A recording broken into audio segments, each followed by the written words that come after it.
So it really came together because I was having a conversation with our friend Lydia, who's an exec at Audible, about the fact that they had gotten the rights to do this, and immediately I jumped in, as I would in a case like that, and said, well, A, I want to do that, but B, the only way that this is going to work is if it's Amber. Because I have the Rolodex. Well, it's not just that. And I can make the phone calls. It's not just that, but more importantly, and I know you hate when but it's that, first of all, we have written together many times over a lot of years. We wrote an animated series Chris for the and BBC. his family are my East Coast family. Yeah. I stay on the air mattress in their basement when I come to No, my the daughter East lets Coast. you sleep in the princess I did get to sleep in the princess bed once. Yes, yeah. But the key for me is that there's a level of trust. There's a level, that everybody involved knew that if we were doing this together, if Amber was writing, directing, that they would be in hands that cared, that were caring for them. And I 100% am certain that there's no way to do this without you. So, Yeah. I know. I was going to say something pithy. It's been really emotional. I think for me, how we treat each other is really important, and everyone getting back together and being a family was really, really important. The love is real. I feel like so often you work on stuff and you're like, oh, I like them, they're fine.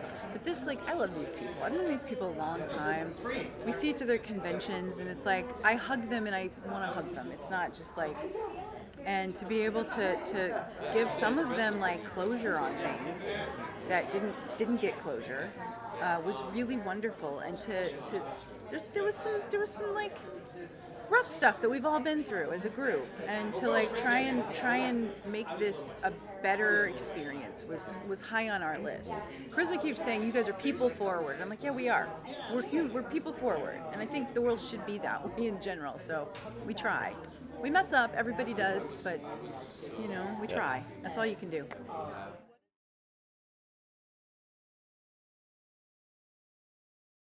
It's bananas.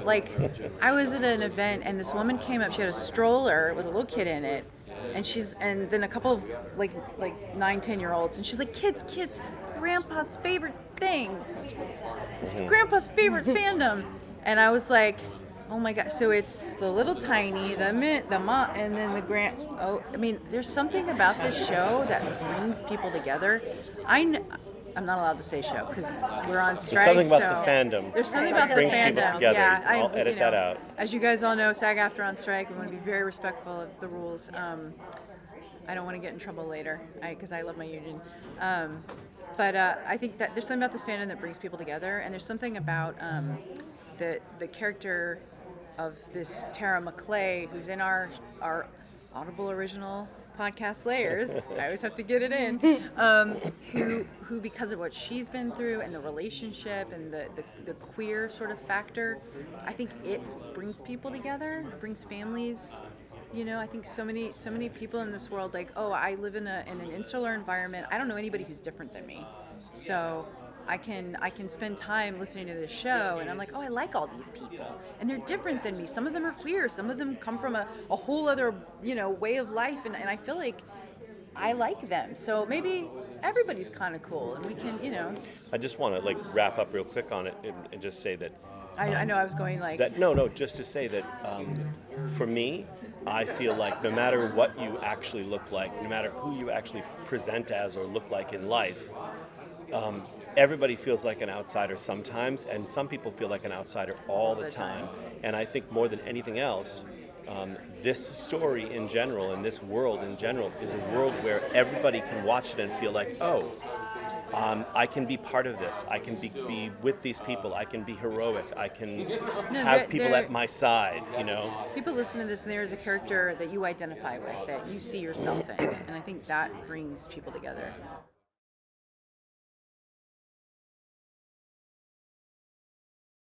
For me, it's internal pressure because I've been a fan since day one. In fact, I wrote 13 Buffy novels, 2 video games, tons of comics, and all that stuff. I didn't do that just for the work. I did it because I loved it, and I'm engaged on those characters. I've debated other fans and all of that stuff. So for me, the pressure is internal. And it also meant that we could play with things and do really fun things that we knew, like, people are going to love this, people are going to love that, And then we took risks with some things as well. But yeah, the women we were working with at Audible, Lydia and Meg, are huge fans, and so they kept us honest.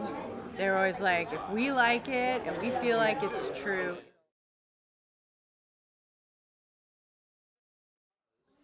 So he's our narrator for a number of the episodes, but it's actually an ensemble. That's what we realized when we were putting it all together. Because, originally it was called Spike and Drew. That's what we had, sort of the working title. And then as we were recording, it became very clear that, like, this is an ensemble piece. And Spike and Drew are incredible in it, but they're part of, Yeah. But having Jane, I love film noir, both of us do. So Yeah. having, like, this narrator who's in your ear, like talking to you, whispering. I know that it's so intimate. Yeah. I love that Indira is a super fan too. It's like you're paying So important. honoring the fans. And she's our info dump person. She can give us information about mythology without it being boring. And it's Leia. Leia De Leon Hayes is going to be so famous. Yeah. We're only going to be able to touch her shoes. Yeah, I remember her. I know we have to go, but I just have to say also on Leia that Leia's presence in the studio made every single other member of the cast oh, we're doing it. All right. So, because she's so good, boom, she just comes in and kills it. And everyone went, oh, all right, we're serious now. All right. We're not playing.